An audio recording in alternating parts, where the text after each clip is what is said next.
Hi everybody! What's going on? In today's video, we are going to be going over two different lists. Two different things. The first list no. is the top 5 things no one really prepared me for about pregnancy. The second thing we're going to be going over is the top 5 realities of what pregnancy is like after a miscarriage.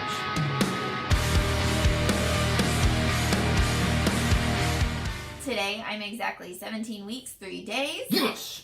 And I'm doing really well in this pregnancy, but there is definitely a lot that we can kind of look back on and take notes off of.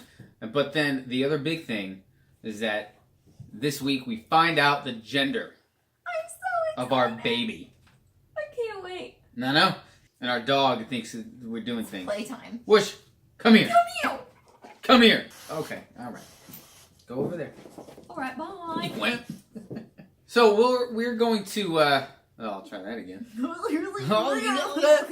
We'll go ahead and start with the more sad version of this, if you will. And we don't really want to present it as like a top 5 list so much as like this is just a list of things that we, and especially Blair, has to continuously deal with, when it pertains to a pregnancy after having a miscarriage. Even though we, obviously are people of faith, it's still hard. It's still lingering thoughts that you have to deal with constantly. So, honey, what are the things?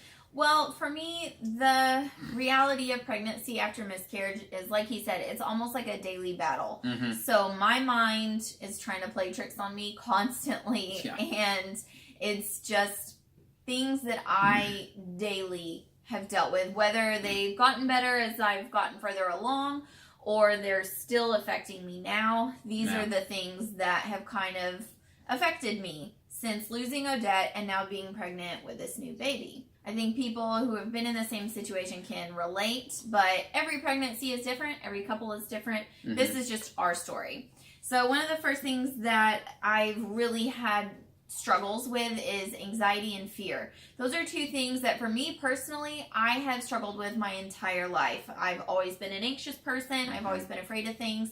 And so during this pregnancy, those feelings have definitely been present every day. Yeah. It's a constant battle of counteracting those fearful and anxious thoughts with thanksgiving and praise, and reminding myself of truths that I tend to forget when I'm afraid and everything. It's a fear of the hip. Oh my gosh, fear of the hip.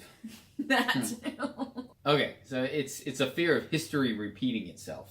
Yeah. That's always been one of her struggles, is like if it happened before, her mind tends to think that it's going to happen again. Yeah. When really there's not really any correlation between the two of those. Right. So just because I lost my first pregnancy, that doesn't ensure that I'm going to lose this second pregnancy. Not at all. In fact, all the doctors told me I'm in great health even after my miscarriage. But my brain just wants me to think that because it happened once, it's going to happen again. The next thing that I've struggled with is denial that this pregnancy is real and it's progressing and everything. Especially early on, I was really... She would convince herself that it was more just like fat and bloating than it was an actual baby bump. Which she's so tiny, she showed very early. I kept telling myself, I'm just bloated or, And it was only until recently when she stopped doing that. Yeah. Because the bump is so defined now that she literally There's no can't. denying it. One of the hard parts of this, aside from fears and anxieties, is the steps you have to take to allow yourself to move on. Yeah. I've had to really grasp the idea that Odette is gone and that time of my life is in the past now, because I have new life inside of me and a new pregnancy to care for. And that has been really difficult. It really has. Especially for Blair. Like, whenever you go through something like this, it's legitimately a grieving process. And there was a part of us that was afraid that by bonding with our new baby, we were almost forgetting about Odette. But the truth of the matter is Odette is exactly where she needs to be. She fulfilled the purpose that she had in her life, and the stuff that she did for us, we haven't even told you everything, but the process of grieving and the process of learning and the process of praying and healing. Like, Odette's responsible for all of that. She's responsible for everything that we have learned. That's what we had to realize in order to not let go of Odette, but to just keep her in our minds where she belongs, because we can't neglect this little baby to remember Odette, you know? It's a balance, and it was a hard balance to kind of come to, just the idea of keeping her in our memories and not holding on to it. Mm-hmm. And that all kind of correlates with our next point. Is, for me, I was really hesitant to bond with this baby. I felt on one hand that I was kind of betraying Odette by bonding with this baby, and on the other hand I felt nervous to bond with this baby, because what if I lose this baby? History repeating itself. Like, they're all so intertwined. Also cyclical, man. Yeah, it's so intertwined. With Odette, I had an immediate connection to that baby, and it was like all I ever did was talk to that baby and sing to that baby. And for some reason, at the earlier weeks of pregnancy, I didn't feel that way, and I was just scared to do it. Well, you were scared of history repeating itself, but also you seriously felt like you were disrespecting Odette by bonding with the new pregnancy. I did. It felt like I was just kicking her to the side, and now she's being replaced by this new baby, and it's just, that's not the case. No. We understand how that sounds, but this is just the stuff that, the realities of what we are dealing with after a miscarriage, you know? It's harsh, and it's ugly, and people don't talk about it because it's not easy to talk about, but this is our reality. This is our life. This is what we struggle with, and you know, luckily now I do feel connected to this baby, and I've allowed myself to bond with this baby, and I love this baby so much. But it was scary for me those first few weeks of pregnancy, and I felt so many different conflicting emotions about it, that it's hard. It's really difficult. It's a harsh reality, and it's just like losing any loved one. You have to allow yourself time to heal and time to grieve. When my grandma passed away, I grieved and I grieved and I grieved, but now my grandma is exactly where she belongs in my memories, because there's nothing I can do to bring her back. There's nothing I can do to bring back the times that I've had with her. I just have to look back on all the fond memories and how much I loved her and cherished her, and just keep her in my memories. And we have to do the same thing with Odette. Give me just a second, please. The last thing on our list is the fact that I was having new symptoms with this pregnancy, obviously, because I was further along and I'm carrying a healthy baby, and those symptoms freaked me out. Whenever she would develop symptoms, even brand new symptoms that were totally safe and normal, it would still make her nervous, because she thought anything could be a sign of a miscarriage. Anything new scared me, and anything similar to my pregnancy symptoms with Odette terrified me. No matter what the symptoms were, it seemed to just mean miscarriage in my head. I had to really pray about it and ask God to help me with that, and luckily he did, and I'm feeling so much better about it. Luckily, you know, if you're not a person of faith, whatever, but I'm telling you right now, that's the only thing that got us through that time. Yeah. Prayers and all this stuff. And in an upcoming video, we want to share with you guys what our individual testimonies are waiting for each other. And maybe we'll do another one where we show how God got us through the whole... I think we should. Yeah. There's a lot to tell about what God has done for us through losing Odette and even this new pregnancy, and how God has literally delivered me from the fear and anxiety that I was feeling with this pregnancy. If you think we're crazy for having faith and praying and stuff like that, that's fine. Our beliefs aren't your beliefs, but it's what helped us. And this is our story, and we can't tell our story without telling you what God has done for us. Thank you for watching TBN. I'm going to sew this mother on the back of one of my jackets. I don't even watch TBN. I never liked TBN. We got that. But it's so cool. We got that at Canton. So that is our list of things that we faced in our pregnancy after miscarriage. More her, but it's normal. But we're a team, and yes, we are. Everything. There it is. So everything that I faced, he also had to face, because he's my partner and we are in this together. So for our next list, these are 5 things. Top 5 things, actually. Top 5 things that no one really prepared me for about pregnancy. Yes. So everybody has this romanticized view of pregnancy. And pregnancy is great, don't get me wrong. There's literally a human being growing inside of her. Right? It's amazing. It's cool to think about. However, there are some things that are not romantic about being pregnant. These are kind of the less attractive side of pregnancy and that we weren't really prepared for. So number 5 on our list is a highly sensitive nose. Hi, sweetie. Hey, babe. Oh, What? oh, your breath. Oh.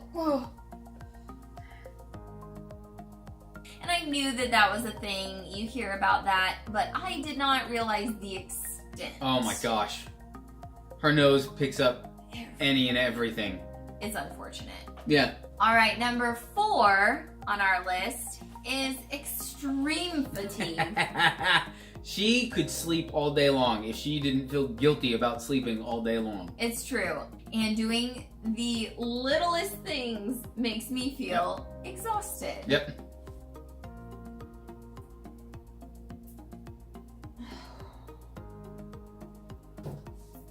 Oh, I'm exhausted. I gotta go lay down. Number 3 is a little embarrassing, but it is what it is. It is what it is. This is the non-romantic part of it. Y'all, the gas and gas pain is unreal. Yep. She's gassy. I'm so gassy. That is a legit pregnancy symptom, but I think it just... You thought it would probably just be like...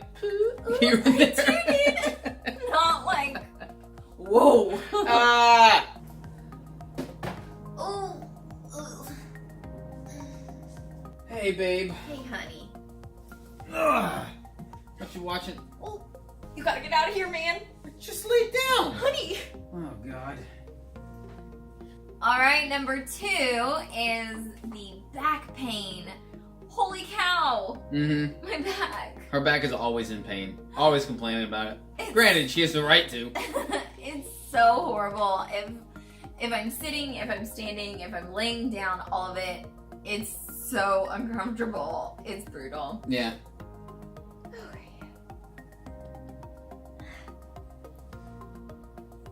Ow.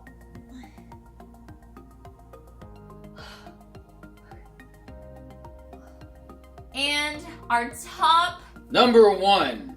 no one told me how annoyed I would get with my precious husband. Yeah. Yeah. Like everything I do annoys her. One big happy family. Yeah.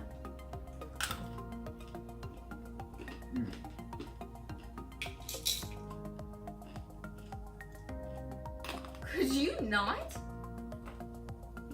How many more of those are you gonna eat? I had 2. Fine, I'll go eat a tortilla. Sorry. See, on the flip side though, it's easy to annoy her. So on the days when I'm bored, it's fun. Jerk. So that wraps up our list of the top 5 things nobody really told me about pregnancy. So to give you a little bit of a bump date, I'm 17 weeks, 3 days today as we film this, and I'm feeling overall a lot better than I have been. My energy level is somewhat up, though I am still really tired and I can sleep till noon if I let myself. Always. But one interesting thing is that for the first time in my life, I'm craving lemonade. Lemonade. All my life I've hated lemonade. Like, I've not been a lemonade person. But there is just something... About that sweet sour. It's so good. I need it. I need it. Everything's been really good. And like I said, I've got some back pain. I've got the heartburn, that sort of thing. But overall, I'm feeling really good. My skin is starting to clear up, which is awesome. Yeah. Knock on wood. And hopefully sometime soon I'll be getting that second trimester glow. Yeah. We are looking forward to our gender reveal party this Saturday. That will be our next vlog video. Yes, so we will definitely be vlogging that so you guys can take a look at our party. See how it went down. See what this little baby is. What do you guys think? I think it's a badger. The other thing you could be looking ahead to is we'll do a series of our little testimonies. It'll be a short one, but we'll put that on another playlist. just so you guys can get a bigger grasp of what our stories are. Then also, we're planning on doing some other fun videos. I know we've been saying this for a while, like doing some cooking and some challenges, but now we're meaning it because it's summer. 2 months of no work. So yeah, I got more time on my hands. Thanks for watching. Please subscribe. Hit that bell for the notifications. Hit that thumbs up button if you enjoyed this video. Is there a thumbs up button? Oh, there is a thumbs up button. Hit the thumbs up button. And let us know what you think of this video in the comment section. If there's anything else you want to know about us or any sort of challenge you want to see us do, please let us know in the comment section. Oh yeah, new Bachelorette review videos coming up. Subscribe to every of the things, Maya and my brother's channel. Hey, I'm Blair. And I'm Joey. Yeah. Thanks for watching, guys. We'll see you next time. Bye!